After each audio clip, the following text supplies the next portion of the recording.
నేను 24వ division incharge Ashok Reddy.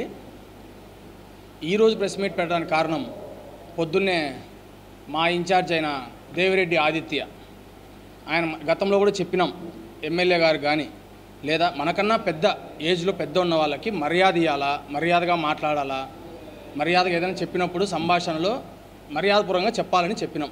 చాలా సందర్భాల్లో చెప్పినాం. ఇంక నుంచి కూడా ఊరుకోమని కూడా చెప్పినాం. అయినా కూడా నువ్వు అని సంబోధించడం, అసలు ఫస్ట్ మనం విమర్శించేటప్పుడు మన స్థాయి ఏంది, మనమేంది, మన క్యాడర్ ఏందని అలా ఆలోచించుకొని తర్వాత మాట్లాడాలా. ఏది మాట్లాడాలనుకున్నా కూడా రాజకీయాలు చేయాలనుకుంటున్నాం, రాజకీయాల్లో ఉనికి చాటుకునే దానికి, ఎవరెవరి దగ్గరనో మెప్పు పొందేదానికి ఎవరి గురించి మాట్లాడుతున్నాం ఏందని ఒళ్ళు జాగ్రత్త పెట్టుకొని మాట్లాడాలా. ఫస్ట్ మాట్లాడతావు నేను రాజకీయము నాకు అన్నీ తెలుసు, అది పార్టీ ఆఫీస్ ఎట్లా కట్టినారు, రిమ్స్లో ఏదో ఇస్తూ ఉంటే మీరు పోయి దాన్ని మెహర్బానీ చేస్తున్నారు, నువ్వు పోయి మెహర్బానీ చేస్తావా? నువ్వు ఎమ్మెల్యేనా? లేదా మీ ఎమ్మెల్యే గారు పదవిలో ఉండారా? ఎవరు పోయి చేయాలి అవన్నీ? ఓపెనింగ్లో అవన్నీ నువ్వు చెప్తే నువ్వు ఎట్లా చెప్తే అది స్క్రిప్ట్ ఇస్తే మేము ఫాలో కావాలన్నా? ఫస్ట్ ఆలోచించుకొని మైండ్ ఒళ్ళు దగ్గర పెట్టుకొని మాట్లాడాలా. ఇది గతంలో కూడా చెప్పినాం, ఇట్లా మాట్లాడకూడదు, ఏది ఉన్నా కూడా అన్నీ తెలుసుకొని ప్రిపేర్ అయ్యి తర్వాత వచ్చి మాట్లాడాలా అని చెప్పినాం. నీకు ఫస్ట్ మనం రాజకీయం చేయాలన్నా ఏదైనా ఒక సామెత ఉంది, ఇండ్లు చక్కగా ఉంటే మళ్ళీ అంతా బాగుండొచ్చు అని. ఫస్ట్ మన స్టేటస్ ఏంది, మన కథ ఏంది, మనం బతకగలుగుతామా లేదా అని ఆలోచించుకోవాలా. మన ఈఎంఐలు ఎట్లా కడతాం? బండ్ల మీద ఫోటోలు వేసుకొని తిరగడం, కార్ల మీద ఫోటోలు వేసుకొని తిరగడం, ఒంటి మీద ఫోటోలు వేసుకొని తిరగడం, అది కాదు బతుకు. ఫస్ట్ మనం కష్టపడి బతకాలా. మొదటిగా వాటర్ ప్లాంట్ పెట్టినాం, దాంట్లో ఏం రాలే. ఫుడ్ది పెట్టినాం, అది పోయింది. చెప్పుల షాప్ పెట్టినాం, అది పోయింది. నెక్స్ట్ ఇంకా మరుగుదొడ్లు పెట్టాలా. అవి పెడితే రూపాయి ఇస్తారు ఒక్కొక్కడు. ఆ రూపాయి చేసుకొని 100 రూపాయలతో రోజు ఇంట్లో అన్నం తినొచ్చు.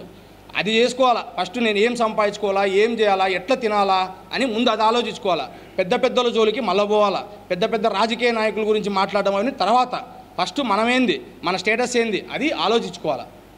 మనం ఎట్లా తినాలా ఏందనేది అది ఆలోచించుకొని దాని మీద జీవనం ఎట్లా సాధించాలా అని చూసుకోవాలా. అది లేకుండా పొద్దున లేచిన నుంచి మీ ఎమ్మెల్యే గారు లాటరీలో గెలిచినావు, ఈయన నువ్వు డిప్పు తీసినావా, లాటరీ డిప్పు, లేదా మీ ఎమ్మెల్యే వచ్చి లాటరీ డిప్పు తీసినాడా? ప్రజల చేత ఎన్నుకోబడిన ఎమ్మెల్యే ఆమె. మేమెంతో కష్టపడి, మా ఎమ్మెల్యే ఎంతో కష్టపడి ఇండిల్లు తిరిగి గెలిచి ఆ స్టేటస్ వచ్చింది ఆమెకి. నువ్వు ఆమెను విమర్శిస్తావు, ఆమె నువ్వు అని మాట్లాడతావు. సంబోధించేటప్పుడు స్త్రీలను ఎట్లా గౌరవించాలా మీ పార్టీలో ఒక్కరికి లేదు, నీకు కూడా లేదా? పెద్దోళ్ళ నుంచి చిన్న క్యాడర్ వరకు ఎవరికి స్త్రీలను ఎట్లా గౌరవించాలా, ఎట్లా మాట్లాడాలా అనే సంస్కారం లేదా? మీకు సంస్కారం లేదా? స్కూళ్ళలో చదువుకోలేదా? ఇదేనా మీకు నేర్పించింది స్కూల్లో? మీ ఇంట్లో తల్లిదండ్రులు ఇదేనా నేర్పించింది మీకు? మేము అట్లే మాట్లాడుతున్నామా? ఎట్లా మాట్లాడాలని తెలుసుకొని జ్ఞానం పెట్టుకొని మాట్లాడాలా. మొదటగా నెహ్రూ పార్క్ కాడ గతంలో నువ్వు చేసినవి ఎన్నో. ఫస్ట్ నీ పేరు అనేది కాల్మని, ప్రతి ఒక్కటి కాల్మని. నీ దగ్గర పనిచేసే ప్రతి ఒక్క పిల్లోనికి నువ్వు డబ్బులు ఇచ్చి ఉండవు. ఆ డబ్బులు ఇచ్చి వాళ్ళు వడ్డీలు కట్టలేకపోతే వాళ్ళతోనే మళ్ళీ వాళ్ళకి టార్గెట్ పెడతావు. నువ్వు 3 క్యాన్లు వేసుకురావాలా, నువ్వు 3 అది నీ స్టేటస్. నువ్వు మళ్ళీ తోపుడు బంధువులు పాత బస్ స్టాండ్లో ప్రతి ఒక్కరు తోపుడు బంధువునికి నువ్వు డబ్బులు ఇచ్చి ఉండవు. అధిక వడ్డీలు, ప్రతి ఒక్కడు వస్తాడు రేపు అని నిరూపిస్తాము. ఊరికి ఏమి ఉండదు. నీకు ఎట్లా డబ్బులు వస్తుంది, నువ్వు ఎట్లా బతుకుతావు ఏంది అది ఆలోచించుకో ఫస్ట్. ఏమేమో రాజకీయం అంతా పెద్ద తెలిసిన మాదిరి మాట్లాడతావు. నీ ఇంట్లోనే నీకు లేనట్టు నీ వీధిలో కానీ నీ పార్టీలో కానీ ఎక్కడైనా నీకు ఒక నాయకుడు ఉన్నాడా? నీ నాయకుడు లేకనే నీ వీధిని కూడా మార్చేసినారు, ఓసీ కింద ఎస్సీ చేసేసినారు, నీకు సీటే రాకూడదని. అది నీ క్యాడర్. మనం మాట్లాడేది ఎట్లుంటుందో బయట వాళ్ళ గురించి కాదు, నీ సొంత పార్టీ వాళ్ళే నీ గురించి మాట్లాడతారు. వీడికి నోరు ఎక్కువ అని. ఆ నోరు తగ్గించుకోవాలి ఫస్ట్. మేము కూడా రీల్స్ వేస్తాం, నువ్వు మా ఎమ్మెల్యే గారిని అంటావు, నువ్వు ఇట్లా బేవకూఫ్ అంటే ఇంకొకటి అంటే నీకు రీల్స్ వస్తాయి, నీకు ఫాలోవర్స్ పెరుగుతారు అని. అది అవసరం నీకు. పొద్దున్న లేచినా 10 రూపాయలు సెల్ ఒకటి కొనుక్కున్నావు, అది పెట్టుకొని రీల్స్ వేస్తావు, సొక్కా మడతా పెడతావు, కాలర్ ఎగరేస్తావు, ఏదో చైన్లు మడతా పెడతావు. రౌడీజమా? మీ పార్టీ అందరంతేనా? ప్రపంచంలో ఉన్న ఎక్కడా లేదు ఇట్లా. ఈ రాష్ట్రంలో మాత్రమే రప్ప అనడము, ఆ రప్ప మీ నాయకుడు సపోర్ట్ చేయడము, మీరు మాట్లాడడము, ఇవే మీకు చేతైంది. మీకు అట్లా ఇది ఉత్సాహం పెరుగుతుంది. మాకు అట్లా ఏ నాయకులు క్రమశిక్షణతో ఉండాలని మా నాయకులు పొద్దున్న లేచి చెప్తారు. మేము ఎన్నో సందర్భాలు ఎన్నో తీసుకుపోతున్నాం వాళ్ళ దగ్గర నుంచి, కానీ మమ్మల్ని ఏది ఎంకరేజ్ చేయరు. మిమ్మల్ని మాత్రం ఎట్లా పడితే అట్లా మాట్లాడనని గొర్రెల మంది మాత్రం తోలుతున్నారు ప్రతిరోజు ఒక్కొక్కరిని.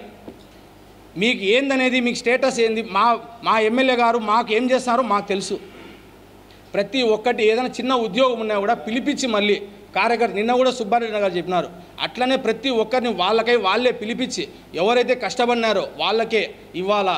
మా కార్యకర్తలు మా బూత్ ఇన్ఛార్జీలు ఎవరైతే ఉండారో వాళ్ళకి ఇవ్వాలా అని వాళ్ళు పొద్దున లేచం తపన పడుతున్నారు. ఏందో ఇసుక దేవుని కడ తోలినా అంట, ఈయన 50 లక్షలు ఇచ్చినా అంట, దేవుని కడ చెరువు దేనికి చేపలు. నువ్వు చెప్తే అన్నీ తెలుసుకోవాలా మేము, మాకు తెలుదా రాజకీయము? హై క్యాడర్ గురించి మాట్లాడే స్టేటస్ అనేది అసలు నీ స్థాయి ఏందో నువ్వేందో ఒళ్ళు జాగ్రత్త పెట్టుకుని చాలాసార్లు చెప్పినాము.